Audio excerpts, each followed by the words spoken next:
and gentlemen, and welcome once again to another episode of the CD Racoola Show.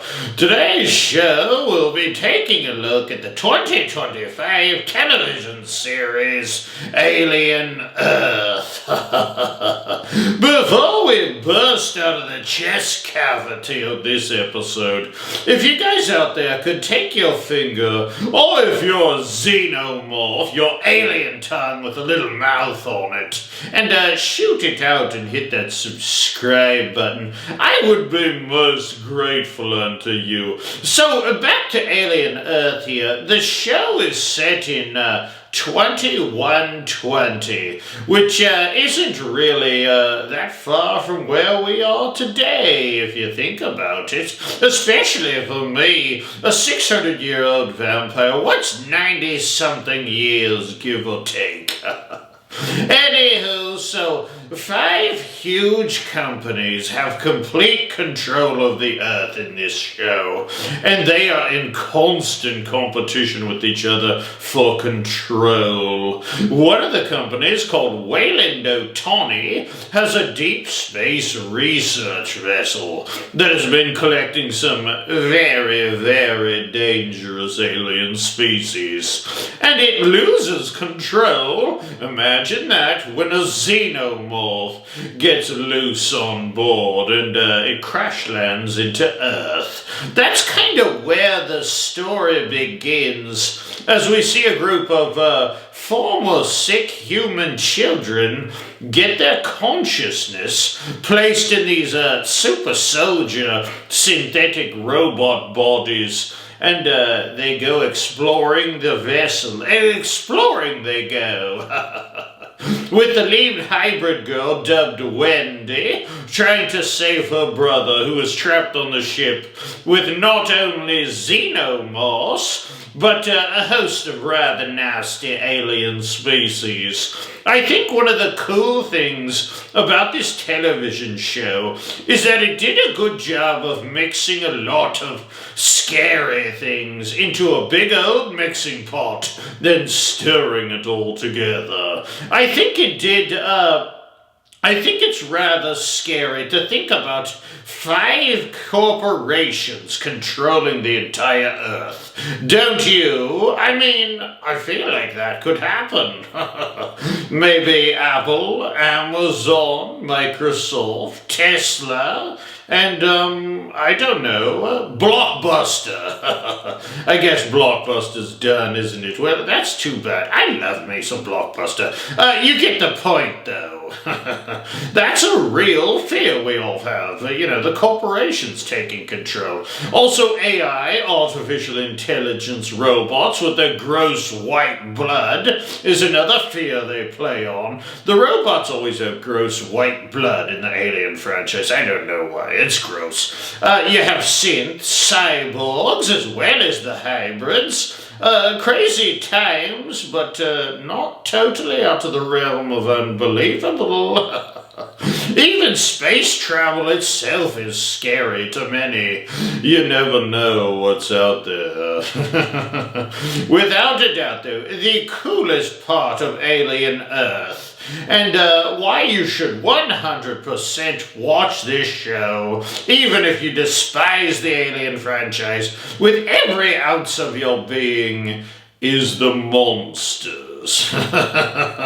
There aren't just xenomorphs out there to be wary of in this television show. You, of course, have the face suckers and the full-grown xenomorphs that we all know and love. Then you have these giant tick things that crawl under your skin and eat you from the inside out. Oh, those were absolutely hideous. Remember when they were in the lady's water bottle? Oh my gosh.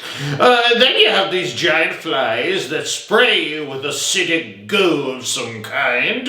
Oh, that was gross. Then you have this thing called the Diplomacare, I believe it's pronounced, which almost appears like a giant Venus flytrap or something that hangs from the ceiling.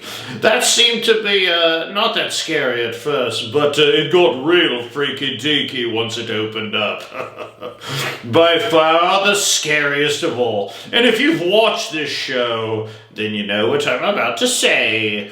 The eyeball monster. I mean, that thing just got scary and scary as the show went on.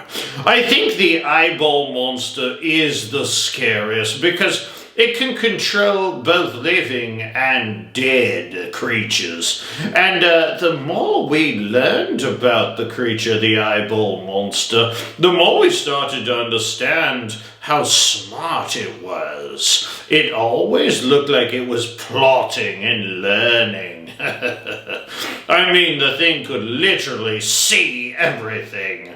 When it took over the body of the goat, I was literally just waiting for the goat to start talking.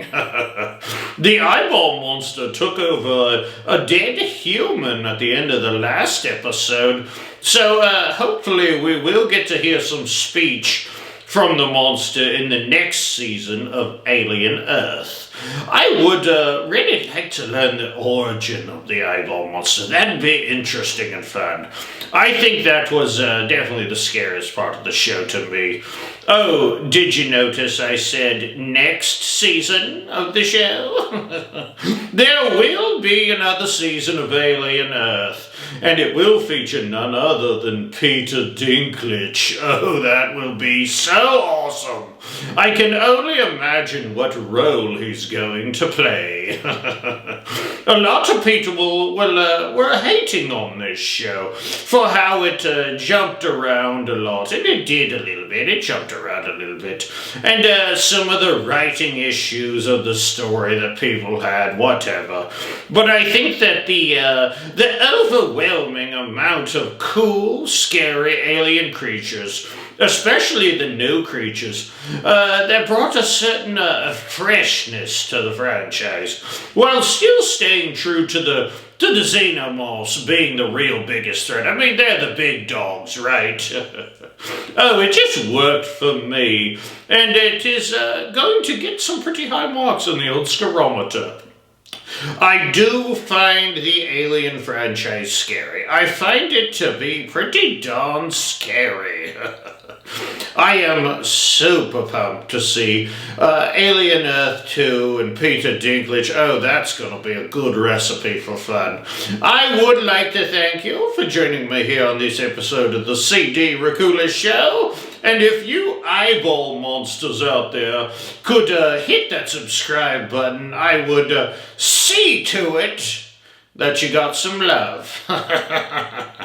So, till next time, my little blood bags out there in YouTube land, quick word of advice. If you see a bunch of what look like giant alien eggs on a spaceship, don't go up and mess around with them. I feel like I shouldn't have to say that, but they're always playing around with the alien eggs. Just stop playing around with the alien eggs. That's how you get an alien sucked onto your face. I mean, come on, duh, you should figure that out by now.